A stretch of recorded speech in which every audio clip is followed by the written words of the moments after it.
Hey guys, Kyle here. So, just before the show starts, I wanted to mention our Patreon. You can pay us $1 a month as a thank you, as a tip. You can pay $2 a month to get access to one of our bonus content shows, episodes 2 days early, and a secret Discord chat where all of our Patreon donors get to go and hang out and talk with us directly. Then there's a $5 tier that you can donate to get access to a whole bunch more content. We have multiple bonus episodes on there. So please check it out. Patreon.com/itgetsweird. We don't advertise, we don't make money. So check it out and throw some money if you think that would be cool. Thanks.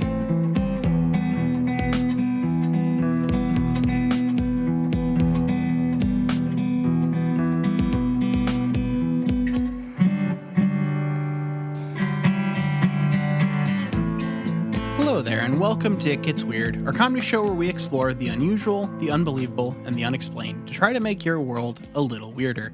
I'm Niall. And I'm Kyle, and I'm fucking amped over here. I got chicken that's currently in a brine chilling in the fridge. Snow is just coming down steadily outside. I got this nice little reading nook I got set up here. And Niall, I got some books to get through. Oh, really? I mean, look, I'm looking outside, and it is once again snowing like fucking crazy, which is God's little message to me that I'm not leaving the house for a couple days, bare minimum. Mm-hmm. And that's just kind of where my mindset's at. I like it just started snowing again today. Like we've been through this before, Right. But again today, I'm like, all right, time to mentally prepare to be a shut-in for a little while. Who knows how long this time? What's the weather like in your neck of the woods? I mean, it's cold. We have a little bit of remaining snowy, icy shit on the ground, but it's not any active downfall right now. So we're just really fucking cold, you know? Yeah. So I don't have to stay in my house for the next couple days, but I probably will anyway. So, because that's just my life. Yeah. Well, I've been posting about it on social media, which I'm mostly not using these days, but I did talk about some of the books that I picked up because every year during the holidays, I have family who gets me gift cards to bookstores every year, which I appreciate because they know I like to read. So I just wanted to throw out a couple titles at you. I think I told you about one of these books, but the final book that I got with my gift card came in today, and I'm very excited about it. Okay. What is it? Some of this is stuff we've talked about on the show or related to that stuff. One of them I know is something we haven't talked about specifically what this book is about, but the first one I have Saucers, Spooks, and Kooks by Adam Gorightly, which is, I mean, it's one of the key books on like UFO disinfo. The subtitle here says UFO disinformation in the age of Aquarius. So this is literally about the show that David Duchovny was in, the Age of the Aquarius show. Yes. Yeah. Okay. It's about that, but it's also about like UFO stuff, like things we've talked about. Just like I'm assuming that this is going to bring up folks like Richard Doty, Paul Benowitz, stuff like that. Because I've already read the other one, Carl Pilkington, I think. Oh shit, what's that book? Look up Carl Pilkington UFO book and you'll find what I'm talking about. But I read that a little while ago. Really great. And I was always told by people that I needed to read Saucers, Spooks, and Kooks in addition to that. Or is it Mark Pilkington? It might be Mark Pilkington. Carl Pilkington I think might Carl be... Pilkington is the comedian. Yeah, you're right. Well, he's the guy on that one show that Ricky Gervais was on. Mirage Men, thank you, which we did the documentary on. I've read that book, and it's very good. So now I'm diving into another book that I think is going to be a similar vibe. But speaking of Paul Benowitz, Niall, check this out. I don't know if you've run into this book, but I have here Project Beta. This is the story of Paul Benowitz, National Security and the Creation of Modern UFO Myth by Greg Bishop. I think this is going to be the most like complete text, as far as I understand it, on the Paul Benowitz stuff. specifically. Okay. That's interesting. No, it's all good. So yeah, very excited about those. And those are both really cool and stuff that I've been very interested in for a long time now. Yeah, And that's been your wheelhouse for a minute. yeah, well, and I've had it recommended to me before online, but here's one that I found. I don't remember where I first heard about this book. I sent you some screenshots of some of the stuff in this book because it's fucking wild. I have this book here called Millabs, Military Mind Control and Alien Abduction by Dr. Helmut Lammer and Marion Lammer.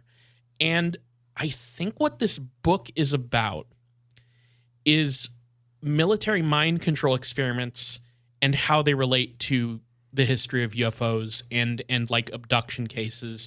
I kept thinking of the the X-Files episode where Jose Chung's from Outer Space, actually, where the girl, like, in one of her flashbacks sees that she's abducted by aliens, and that's sort of cut in with the images of the military men interrogating her, who have like been like in her mind replaced by aliens and stuff, and they did mind control shit to her to make her forget that it was the military. I think that's how it goes. It's been a while since I've seen it, but I'm so curious about this book, and I think it might partly be because the cover is very striking. Yeah, the cover is a very kind of I don't know, what do they call that? Like kind of weirdly rasterized image of an alien with like kind of blotchy colors. Well, what it is, Niall, is it's an alien's face that has been edited into like a military like person's helmet and like mask. I think is what it is, or like a comm device. So it's a gray alien face with like military gear on it, but it's it's like the Whitley Strieber style gray alien face. So very very interesting. I don't remember where I first heard about this, but if it was from like one of our listeners, thank you, because I flipped through this and it looks really cool. So maybe this will make it onto an episode. But those are my book reading recommendations for everybody if you want to read along with me at home. There you go. So that's my opening segment, Niall. I'm done. I've got nothing else. You did it. You did it. So I guess that means that we should get into the main text of this episode, which is unfortunately not tied to any of. Normally, like we'll luck into something here. Because Kyle, I did a bit of a cryptid episode this week. I found some kind of thematically linked cryptids, and we're going to talk about them. So, okay. Now, is this a thing where you're like going to make me play a game or do some sort of thing where like I have to guess like some stupid bullshit about the cryptids and how they're related? Like, some stupid crap like that. I mean, like, I don't think it would be, if we do that, it's very easy mode. There's not the cryptids we're talking about get like the reason I'm doing the two that I'm doing is because when you look up one of them, a lot of the research you do will then be like it is linked, sometimes believed to be the same thing or linked to this other thing. Okay. And so it's one of those more than it is a kind of cheeky commonality kind of thing. Okay, well, I'm curious now because there's a lot of cryptids that can fall into that trap of like, here's this other very similar cryptid that gets roped into the thing that you're looking into. So I'm curious. What I also got I think I'm learning that I care less about the efficacy of the tales than I do the creatures being interesting. Because these are not the most backed up with a bunch of facts cases I've ever seen. But I think they're fun and the creature's fun. So fuck it. Well, the thing is, like, there's almost a lot of the times there's this sort of sliding scale between interesting creature with weird details in its report to the other end of the scale being like wild story about the creature. And it's like when you are crossing over with those two sides too much, you meet closer to the center where you're really straddling the line and getting a lot of details on the thing and they're weird, plus the stories involving it are wild. That's when you start to veer towards hoax territory, I think. It's like if you have too much, if it's balanced too much between those two things, it starts to feel Manufactured. yeah, a little bit. Yeah. Yeah. So Yeah, we'll see where that falls, where these fall on that scale, because like it's not like there's the most detailed accounts. But let's talk first. We're gonna take a trip up to Victoria, British Columbia, Canada, and specifically to the Thetis Lake, because we're gonna talk about the Thetis Lake monster. Now, Kyle, have you ever heard of the Thetis Lake monster? I've never even heard of Thetis Lake. I hadn't either until I did this. This is a kind of reptilian aquatic type lake cryptid that you'll once we get to the description, I think you'll understand the kind of thing we're dealing with here. So the Thetis Lake monster it has like two sightings mainly. There's been a more recent one that gets tacked on, but mostly this stuff takes place in 1972. We have a couple sightings back then. That's the main meat of it. So, the actual sighting, I believe, took place on August 17th, 1972. You'll find another date linked to it, which is August 22nd, 1972. And I believe that's the date that the Victoria Daily Times put out a story about it. So some places will transpose those two dates and say that the sighting was on the 22nd. It's actually on the 17th, and various sites just seem to get that wrong. So the sighting is based around two young people, Robin Llewellyn and Gordon Pike, ages 16 and 17 respectively, who saw this weird creature near on the beach at Thetis Lake. And what happens was they were out there. I think they were just out hanging on the beach. They weren't doing anything specific. It's not like they were like camping or anything. They were just kind of hanging out. And they started to see this large kind of swell coming out of the water. Something was like, you know, when something big is coming up from under the water and you get that kind of hump first where it's just like a water hump with some like wake around it. That started to come towards them. So they started to just see something mysterious pushing up out of the water, coming towards them, which spooked them. So they started to run away. Can I add something to that image? Yeah, go ahead. I don't know if I've ever told this.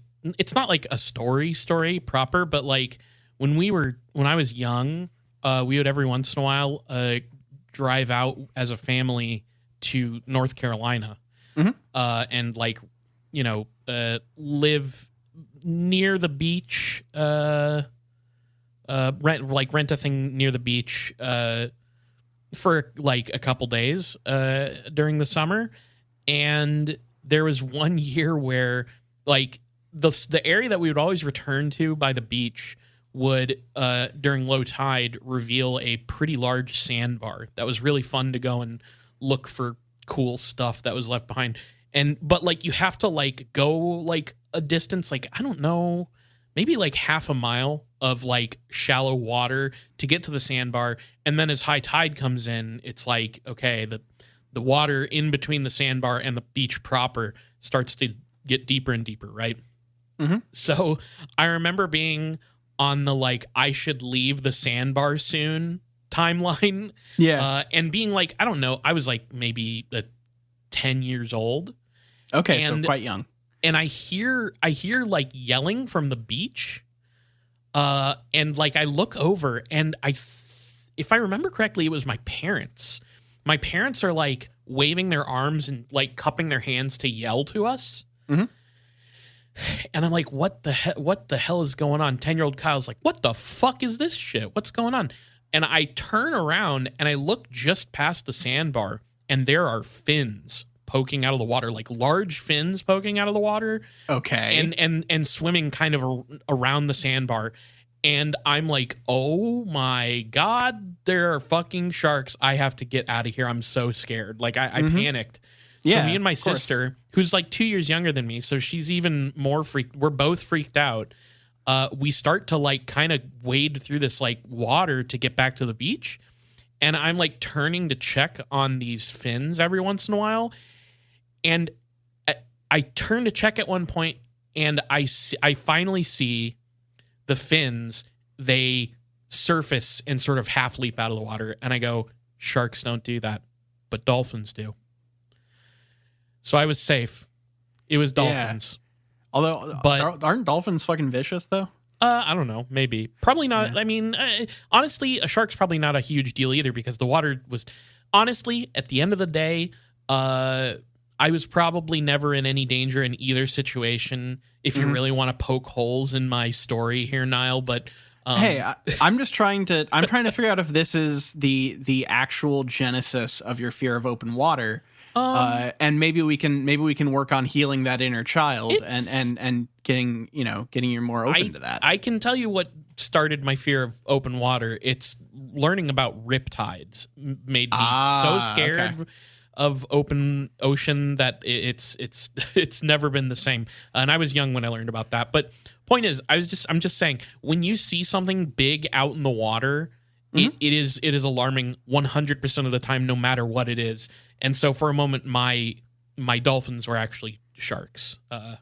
So hey, it happens sometimes. Like that's such like, as a kid, you're just seeing something that you don't have the full context for, and you don't know how scared you should be of this thing. So when it comes up and you don't know what it is, I would be fucking scared too. And my context as a kid for fins poking out of the water like that is like National Geographic, like stories about shark, like great whites and shit, which probably aren't even around that area, and like fucking Jaws. Like my brain went to Jaws instantly. I was like, I'm about to get pulled the fuck apart by a giant shark. I did think about Jaws, but I also was thinking about it in the way of, I was wondering if it was somebody with one of those like boards with a fin strapped to it, Oh, sure. that are swimming around doing a little prank. That would be, but no, it seems like it was an actual animal. That would be scary. I will say, when I get in the water, like ocean water from the beach, 100% of the time, the thought that will cross my mind is I remember either reading in something or watching something where they're just like, half the time that sharks attack, it's because they're below you and they can't distinguish you from the silhouette of like prey that they would normally want to like. I don't know what they would typically attack. I think like a sea lion. They can't distinguish. So whenever I'm like floating in the water, I'm like, oh, spread yourself out so you look like a weird fucking thing that a shark wouldn't want. That goes in my brain 100% of the time. The ocean's scary. I don't know what to say. It is on the list of like common-ish fears. It is a somewhat reasonable one, because the ocean should be treated with, I would say, respect, more than actual fear. But it is something that definitely could spur fear. Exactly. Yeah. Nothing but fear and respect for the wine red sea person. Exactly. So. All right, so these boys are currently being chased off a beach by an unknown beast because they were running as fast as they can to their car that was parked pretty close by. And as they got to the car, the monster was basically right behind them, fucking on their heels, like close enough that when they got to their car, it lunges at them and supposedly actually makes contact and slices the palm. Or the hand, they say. So I don't know specifically the palm, but for some reason, that's how I always envisioned it. It slices open the hand of one of the teen boys. However, they were able to reach the car and get in and speed off, leaving this creature behind. They then reported this to the RCMP, which is, I believe, the Royal Canadian Mounted Police, which is the Mounties. So the Mounties were brought in because we're in Canada, and that's who investigates these things. Sure. The Mounties started an investigation, and I kept seeing this quote that was used a lot in my research of this, where the mounted police, they basically said, we have to keep investigating this because the boys seem to have no reason to be lying. And seemed sincere and actually scared, so we don't want to discount it. Even though they never really found a lot of evidence or anything, the mounted police seemed to at least take the boys' fear as somewhat sincere in this aspect, which is something like I think is just I don't know if that says more about the Canadian Mounted Police or if it says more about like maybe in Canada they just believe children more because I feel like in America. These kids would get like yelled at by the cops and like sent home. Like, that is a thing that happens a lot in stories of cryptids reported to police as and UFO stories of just being scoffed at. Maybe they're just trying to be more polite. Oh, you said a lizard creature came up and like did like blood ritual palm slicing stuff to you. Mm-hmm. All right, well, sounds ridiculous, but you seem like a nice kid, so we'll check it out. Yeah. So the Royal Canadian Mounted Police did get a description of the creature. Good. It says that it is approximately 5 feet tall, maybe 120 pounds, and it's covered with silver scales and had the mouth of a fish. It had webbed clawed hands and feet, and razor sharp fins on its arms, legs, and running down the middle of its head. Had the kind of... This is the creature from the Black Lagoon. Oh, Kyle, you may have found the theme of my episode. Okay. So now there is a slight.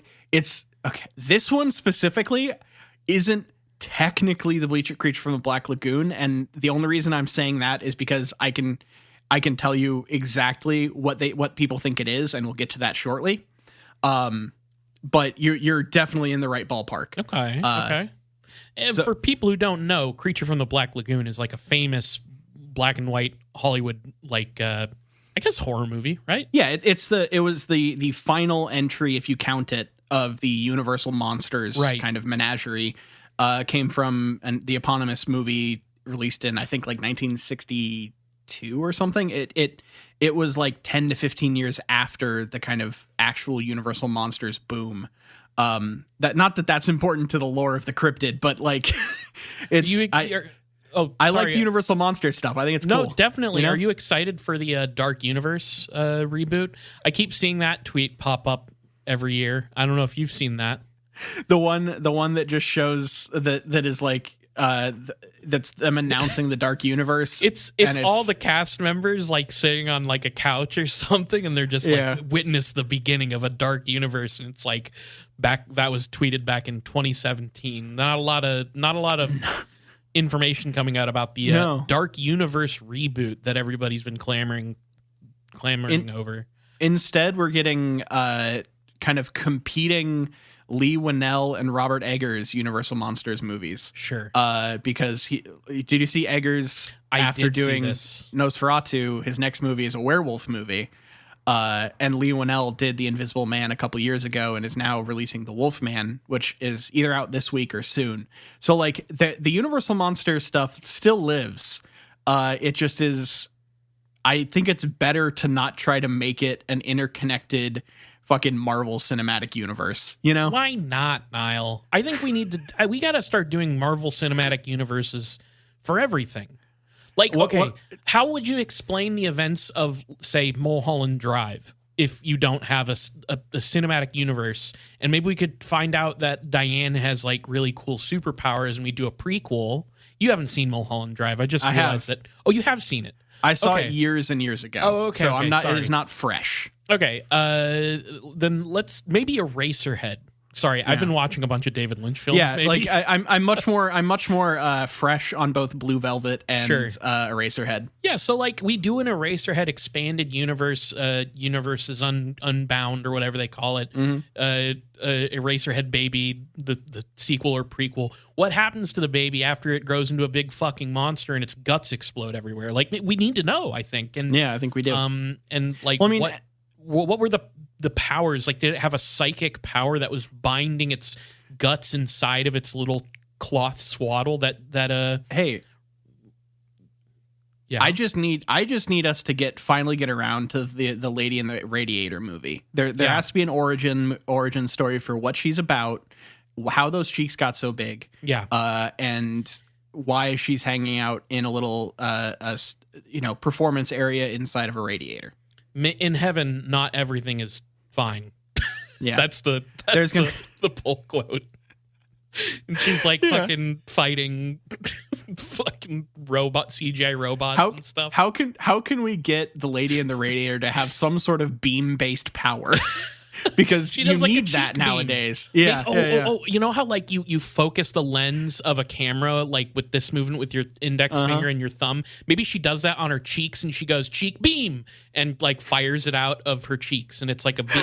And the thing is, her cheeks, she kind of looks like, you know, the man in the moon from that old black and white film Trip to the Moon.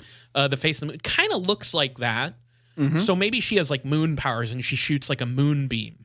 Yeah, she's like the daughter of the man in the moon. You know, so we get the kind of legacy hero thing in there. We make the man in the moon from A Trip to the Moon kind of the Michael Douglas Ant-Man of this cinematic universe. We're just gonna draw all the fucking parallels here. Yeah, so he's more of the mentor figure in the Lady in the Radiator movie. Yeah, I think we are just full of multi-million-dollar ideas here at It Gets Weird.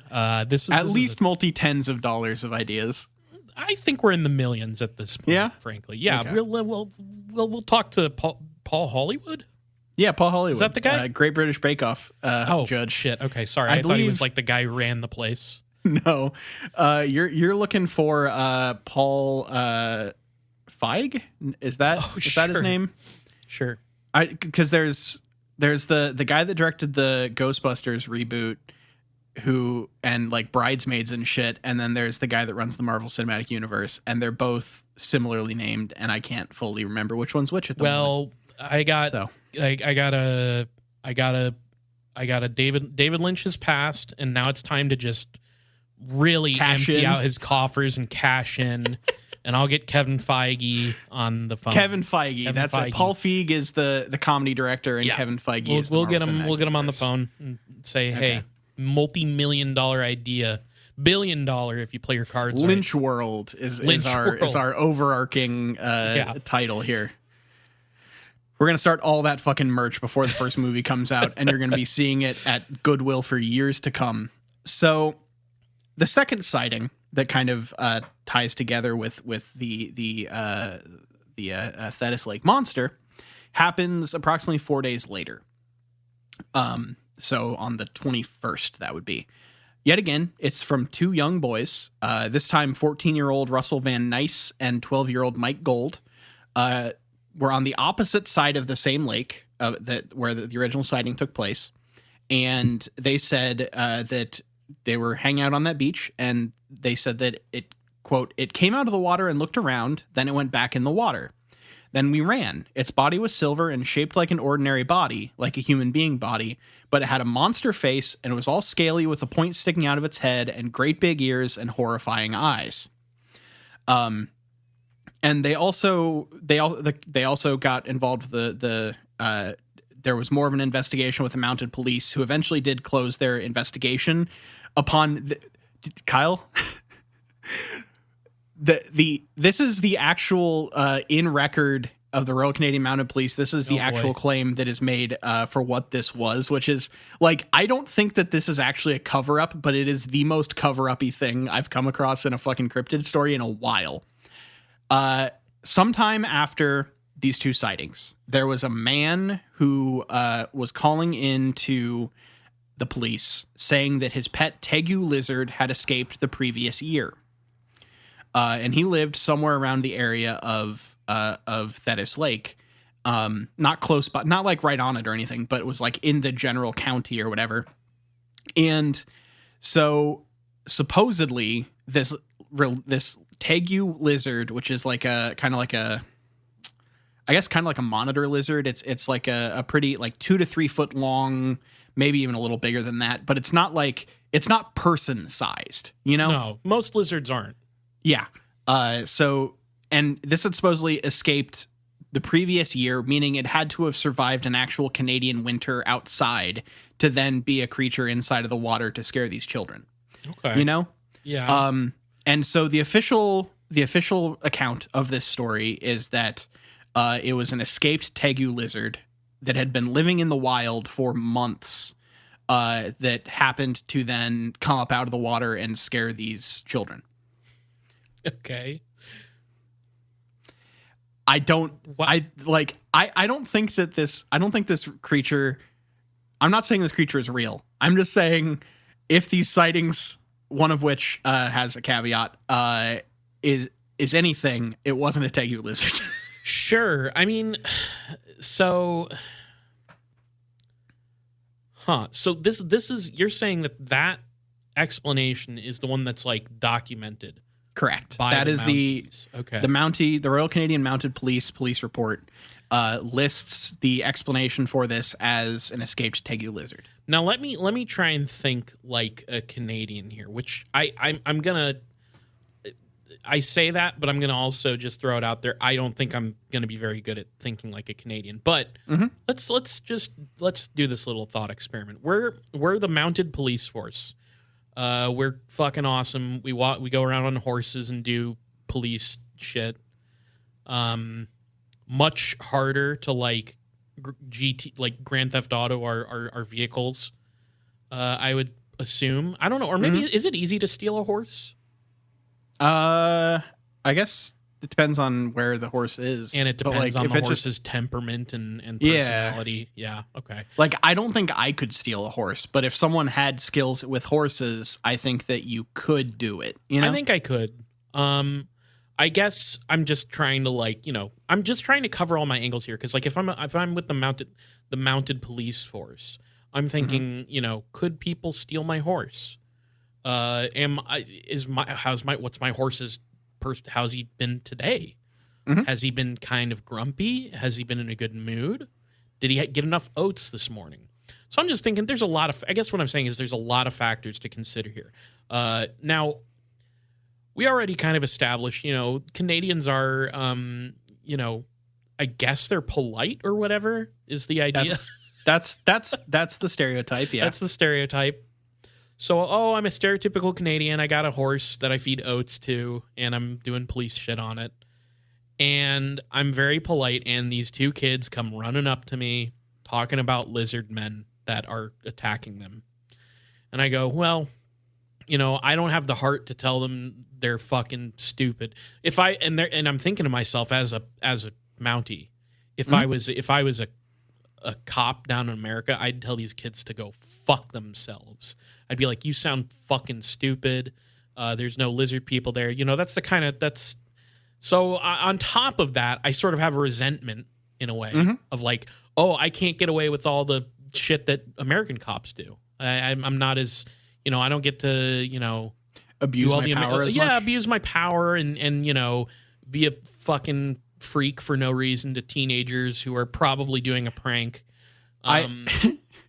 I really do wonder in taking this stance that is very uninformed on the RCMP. I don't know anything. Are we going to then get a guest are we going to get someone from Canada be like, hey, no, the Royal Canadian Mounted Police are actually the worst. Abusive dicks or whatever. I mean, look, I don't know. I'd believe it. I would 100% believe it. I'm just going with a stereotype about Canadians because that's all I really know about them. Yeah. And yeah, so they're just like, they not only in this scenario feel like they have to like politely agree to keep looking into this concern of these two young boys who are, frankly, pulling some shit. But then later when it's like clearly these kids were just fucking with them, they're like, well, we got to cover it up to avoid all embarrassment. Which is a thing that I think also happens here, but for different reasons that are not like Canadian politeness reasons, since it's America and we're not polite. Yeah.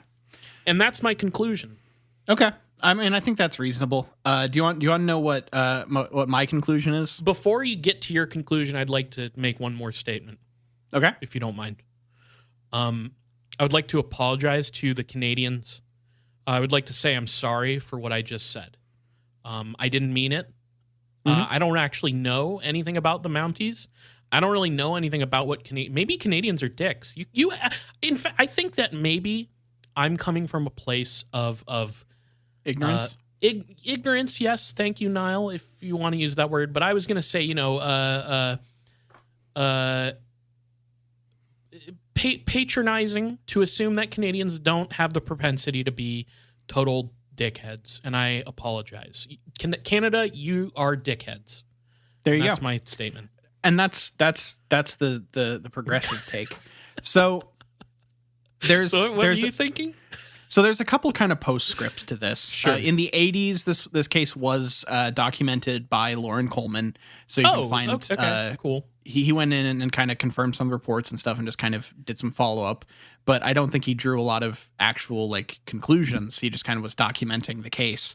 And it took about 40 years for someone to kind of peel back the curtain on at least part of this story. And this is specifically in regards to the second sighting going forward.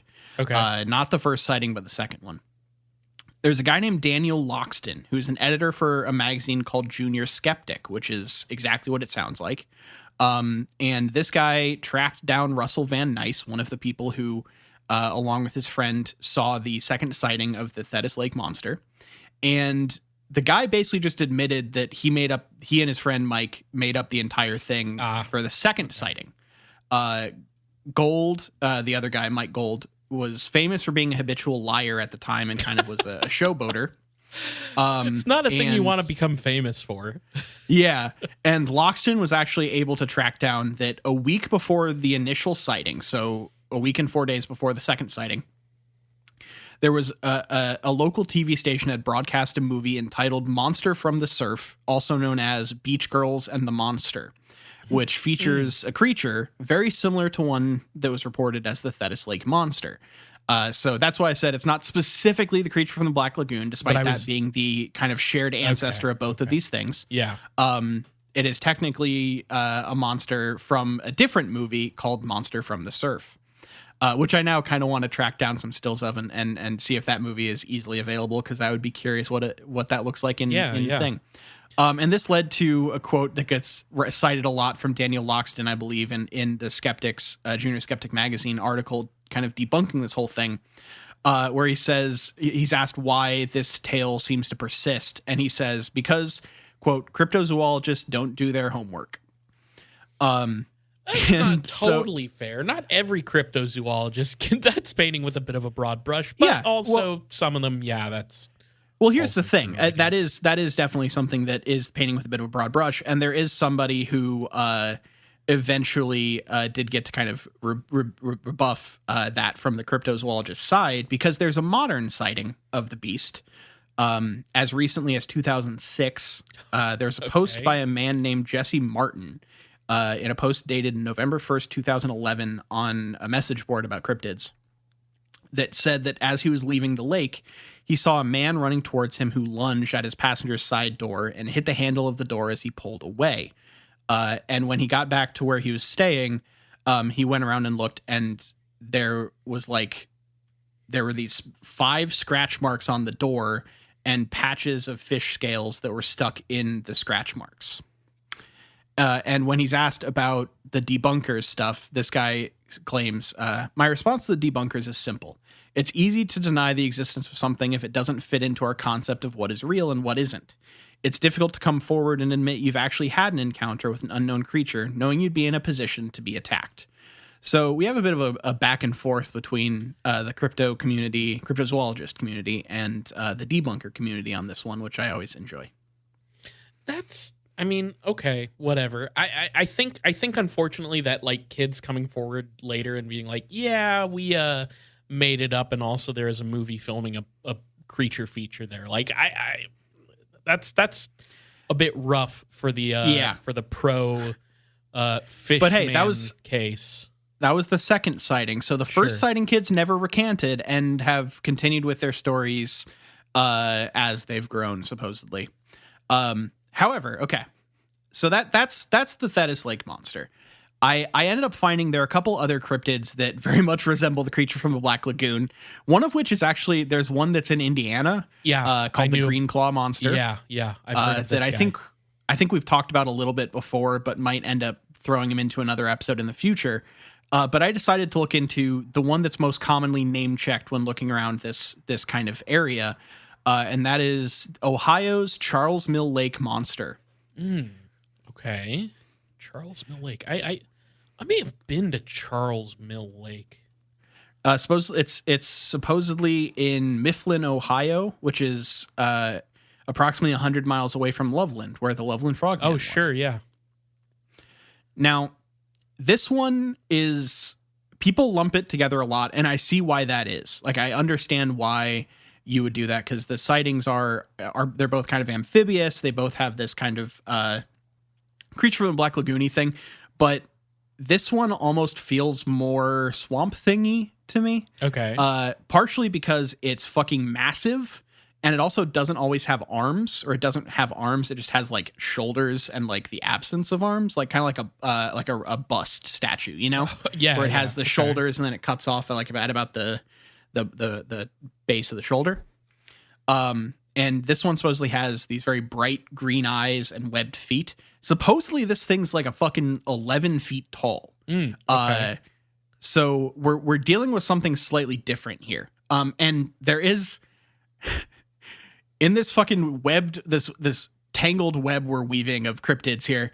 There's another one that's linked to the Charles Mill Lake monster that sometimes gets kind of lumped together with it, that is closer in size to the Thetis Lake monster, but is more of just a stereotypical Bigfoot with glowing eyes, called orange eyes.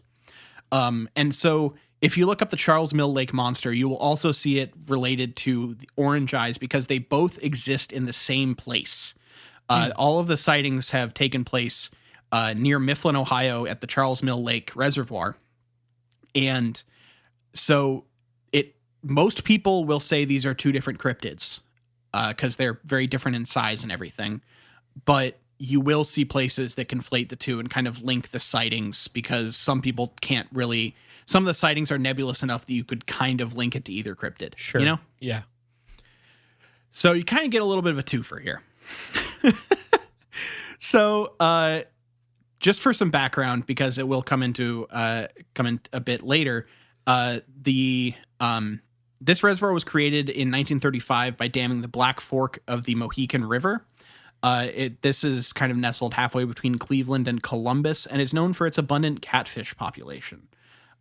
It supposedly also is home to at least two cryptids, if not more, because there are other things that have been seen in the area that, like, basically, some people think this reservoir is like a fucking cryptid haven, and I think that's kind of cool. So the one actual confirmed sighting of the Charles Mill Lake monster takes place on March 28th, 1959. Yet again, three teenage boys named Denny Patterson, Wayne Armstrong, and Michael Lane are the three witnesses to this account. These three boys were hanging out near a place called Ruggles Road on the shores of the Charles Mill Reservoir at night, when they witnessed something that defied their expectations. I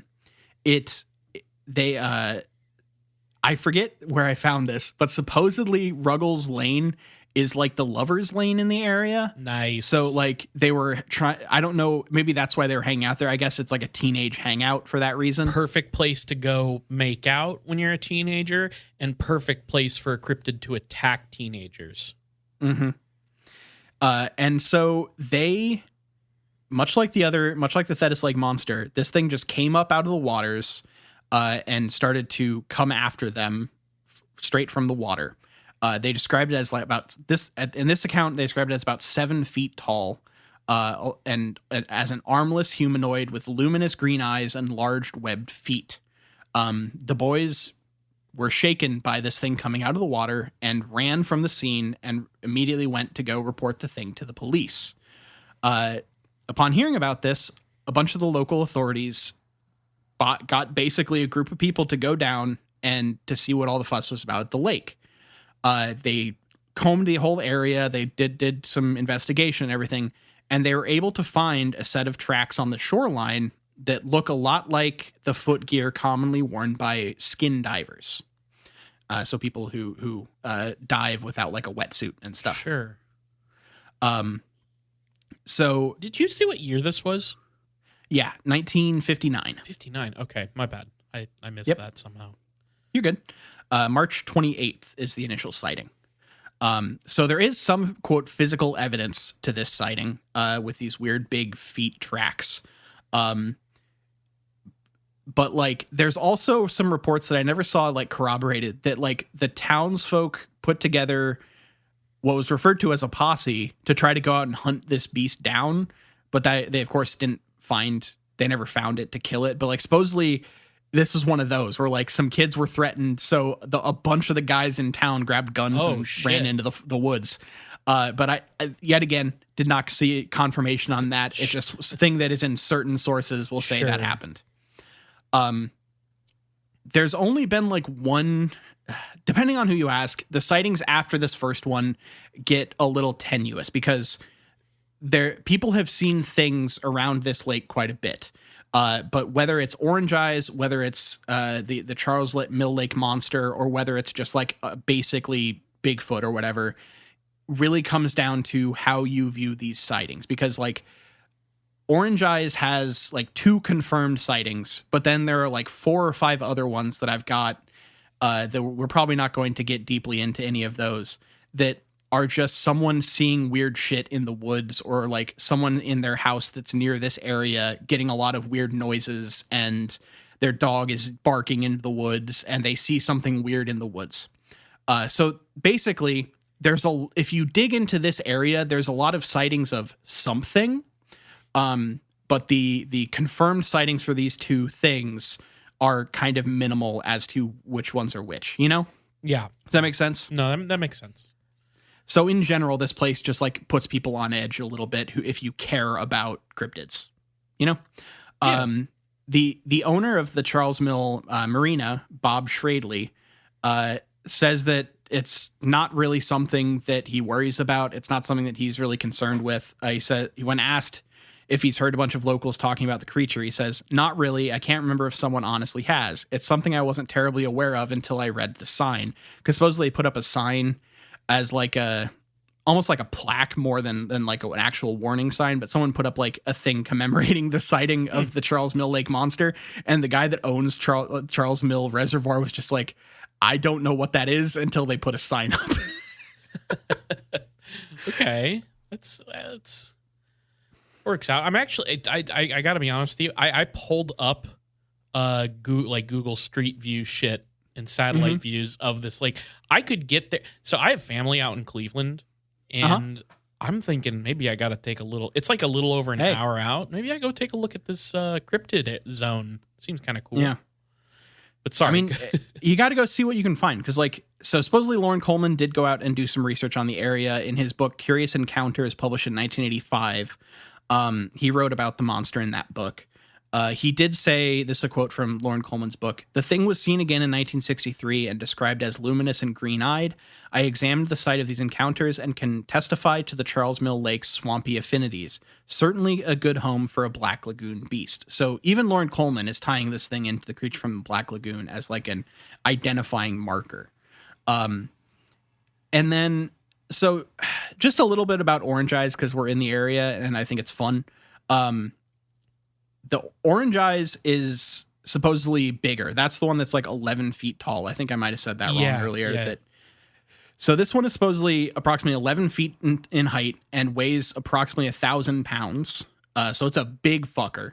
And it's pretty huge. And it also it supposedly is its defining feature is that it has very bright, shining orange eyes, which has yet again one of my favorite possible explanations that I found for a thing. And so this really is just like another type of Bigfoot sighting. It just happens to be around this kind of reservoir area.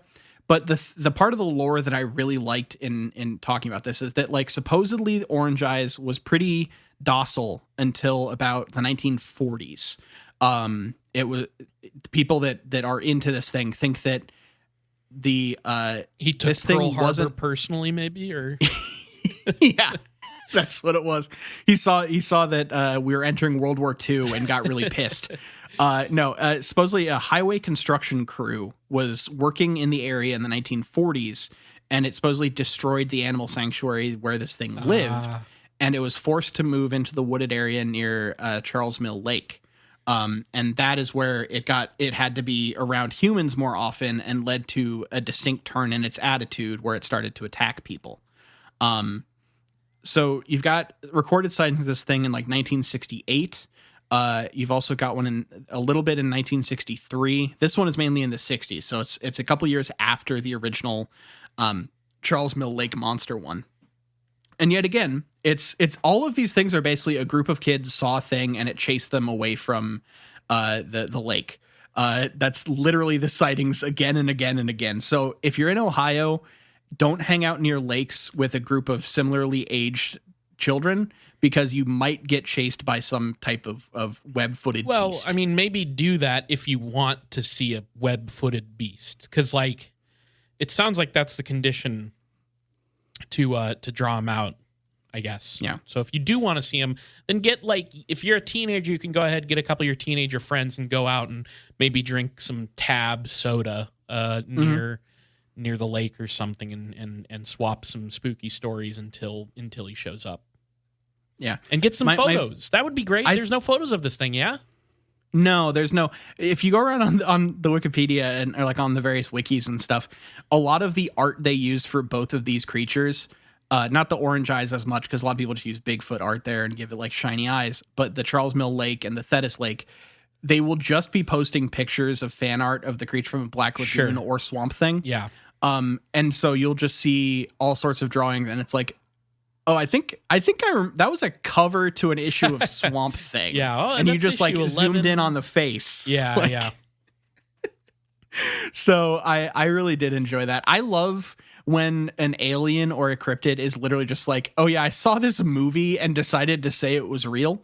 That's becoming a thing that I really enjoy looking at in cryptozoology tales. I have another book I can promote that's connected to that. I have a book by Tanner Boyle, who I'm a big fan of. The book is titled The Fortean Influence on Science Fiction. Oh, hell yeah. So, that's another thing to look at. When you hear these stories of UFOs and cryptids, there's a lot of them, especially from like this early period, that there's sort of a feedback loop between people taking in the science fiction of the time and then telling stories that become, sometimes almost indistinguishable from the original science fiction that they're borrowing from, like these cryptid sightings that are like, this was in some sort of pulp book, Yeah. So like literally, or like, hey, we saw this movie earlier this week and just decided to tell the police we saw that thing. Yeah. It's just, it's so much fun. Yeah, exactly. So in the 1968 sighting, there was a bit of a different note to it that I really enjoy. And that is the fact that the kids were out there supposedly with like, I guess, armed with baseball bats, rope, and flashlights.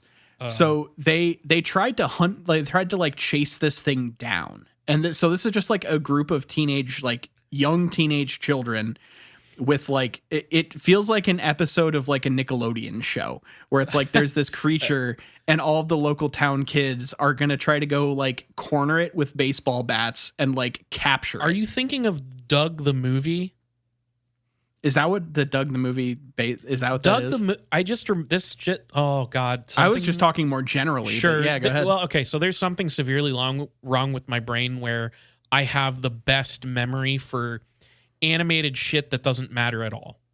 And the Doug movie, I do believe involves the children of the town befriending a lake monster, and the rest of the townsfolk wanting to beat it to death with hammers. Okay, I guess I got to watch it. So, maybe we got to watch the Doug movie for Patreon. Here's the thing that I remember about Doug. Like, okay, Doug was, I think, like a Nickelodeon show, and then they dropped it, and then Disney picked it up, and then it became Disney's Doug, and it was. Yeah. Here's the thing: Doug isn't very good. The animation changed. Yeah. Yeah, Doug is not great. But I watched it as a kid because it was animated and it was on TV. And for whatever reason, I watched the fucking Doug movie as a kid, and haven't thought about it until just now that they have a movie about a lake monster. For some reason, That is what the Doug movie is about. So maybe, hey, let us know if you want us to watch that for the Patreon. Yeah, We'll find a way. Yeah, we'll find out where that's. It's probably on fucking Pluto or something. Who knows? So there's those 260 sightings, and then there is a sighting in 1991, which is, as far as I can tell, the last sighting that is actually tied to and recognized as an orange eyes sighting. What do you have? Sorry, I just wanted to. I looked up the movie because I was like, "What am I remembering this right?" And I was right. It is about a creature. And believe it or not, the creature in the lake is sort of a Hedora sort of creature that was built by pollution. But the first thing I saw when I went to the Wikipedia page for Doug's first movie from 1999, the first thing I went to is in the opening section that says, the film received generally negative reviews, who criticized its story, screenplay, and characters. So the whole thing is not good. But hell, they like the soundtrack. I would watch it. It says the voice acting received some praise. Okay. But I would watch it for the podcast. Fuck it. Who gives a shit? Sorry. Yeah. I liked Doug as a kid. I did too. I have a feeling it doesn't hold up. I have a feeling it doesn't hold up. That's all I'm saying. So the last sighting that was the 1991 sighting is the last time this thing the last sighting you will see commonly referred to as orange eyes. Although I think there have been scattered reports since then of just like people seeing orange eyes in the woods, which we'll talk about what that might be in a second. And it was two people who were out. So a lot of places will refer to them as anglers. So they're out there on a boat, like fishing. But there are places that will also say that they were out looking for, trying to do research on this haunted bridge nearby. And so they were kind of out there with paranormal expectations, you know? Mm-hmm. When yet again, something came up, through the woods, through the, like, out of the lake and into the woods and everything. And they heard this massive, loud, scream, roar, growl noise, as they refer to it, and got chased away. And a car ended up, like, so basically they were running back to their car, and another car drove the other direction and scared the creature off. And they got back to their car and it was fine. So there was a very minor sighting, but so, like, all of these things basically end with someone running to a car or to the police and not actually ever being around the creature for that long. So my favorite thing about this is the fact that there is a supposed theory for what the orange eyes actually is. And the thing that people say that it is that I really find entertaining is supposedly there's rumors of a hermit that lives in the area that takes those plastic like reflectors that go on the side of the roads that are orange, mm-hmm. and will, like, hold them up above his head and run through the woods to scare people away. Okay. And so it's not like a prank, but it's like a keep away from my domain thing. Yeah, it's literally a low-key Scooby-Doo plot. It's kind of a good one too. That's a good idea in a way. Yeah. So like, if you ever need to scare people away from your area, maybe just run around at night with reflective headgear on. Yeah. Like, that might be all it takes. That's a pretty good idea. I like that. Well, the thing is, if you saw glowing orange floating at you in the darkness, it would work on me, I think. Yeah. Now, I did see, this is a thing, whenever I was, do you ever look at the comment section on, like, cryptid wikis and stuff? Almost every time. Yes. Okay. So 2 notes from the comment section on the Charles Mill monster along with orange eyes. One of which is, a lot of people think orange eyes was the inspiration for a somewhat popular creepypasta named Bob, which is a very tall humanoid without arms that comes at you from basically the descriptions match. Like, the descriptions are very similar for what this creepypasta named Bob is, which was originally posted on X, 4chan's paranormal board. and also where I think where creepypastas came from, basically. Yeah. So people will link Bob, the I don't- creepypasta, to this thing. Any idea how old this Bob creepypasta? I'm just trying to determine if it's like the era when I would have been looking at that shit. I think it was pretty early. Because I read that fucking stuff in high school. Let me check real quick. But the other thing that I like is there's this comment. I always love these kinds of comments from people who live in the area. And it's okay. So here's the Bob upload. It doesn't actually say when this is from. It just says that it was originally uploaded on 4chan. And the line art had to be edited to comply with fandom.com's no nudity policy because sure. it has a penis. So Okay. anyway, there's this other comment that I really liked that is from someone who was born in Mansfield and lived around that area for most of his life. So thank you, John B. Good 52. Ooh, well, I just looked at a thing, and this is not necessarily the original one, but the entry on the Creepypasta Wiki is from all the way back in 2011. So, Okay, so yeah, it seemed like it was an earlier one from my understanding. Anyways, so this comment made me laugh. I was born in Mansfield and lived here for most of my life. Most younger people have never heard of the Charles Mill Monster, and we old farts, well, we've heard of it, don't take it seriously. It's rarely, if ever, even talked about these days, and in the past, when it was mentioned, it was often jokingly referred to as the Great Mifflin Turd, meaning that the story was considered a crock of manure. sure. Okay. So, and that honestly, that gave me an in for my big question for the week. Well, now hold up. This guy's First of all, I want to say comments. Yeah, so go ahead. shouts out to the old folks on the Cryptid Wiki, for starters.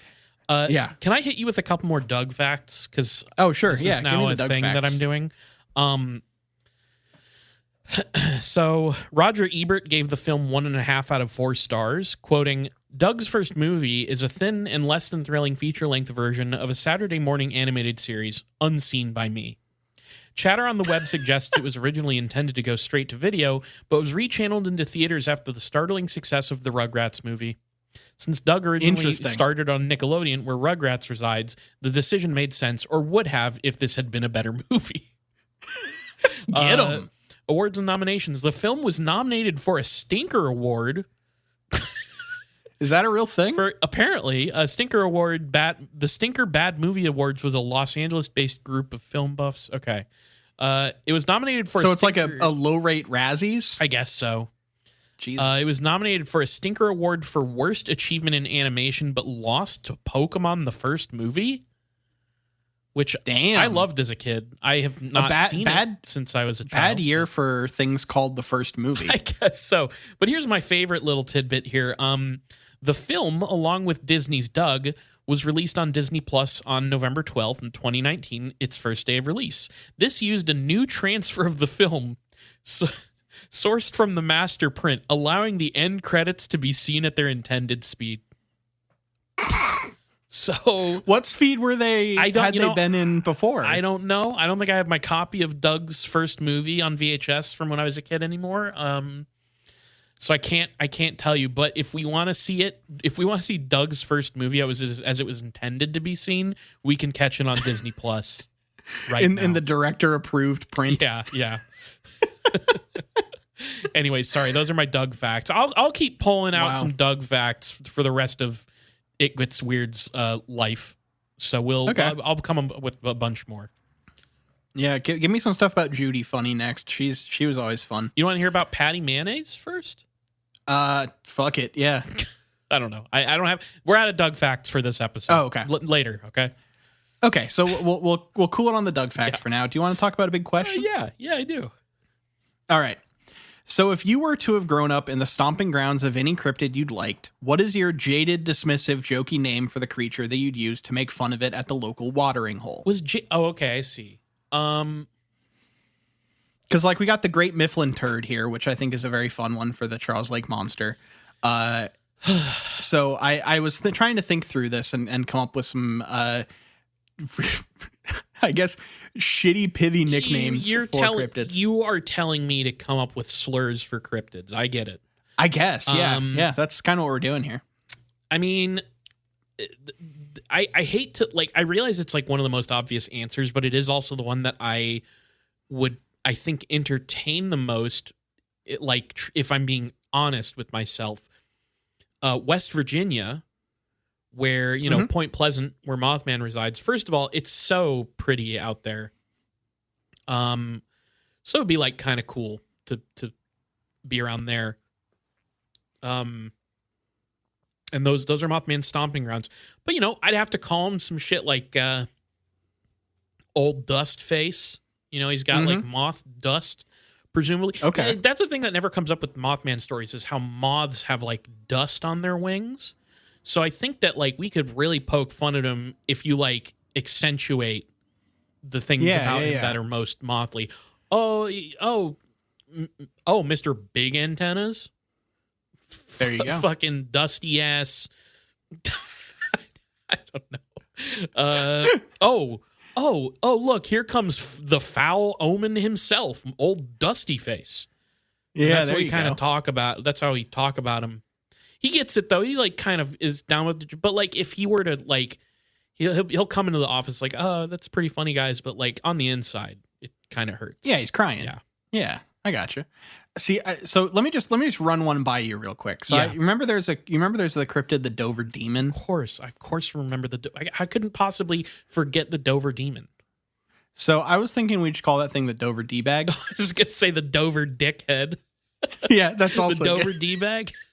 Yeah, I think that would be a really good, really good starting place. It's very blunt, but I kind of appreciate that. Like there's a little extra silliness to what I was saying, but like the Dover Dickhead, the Jersey Jagoff.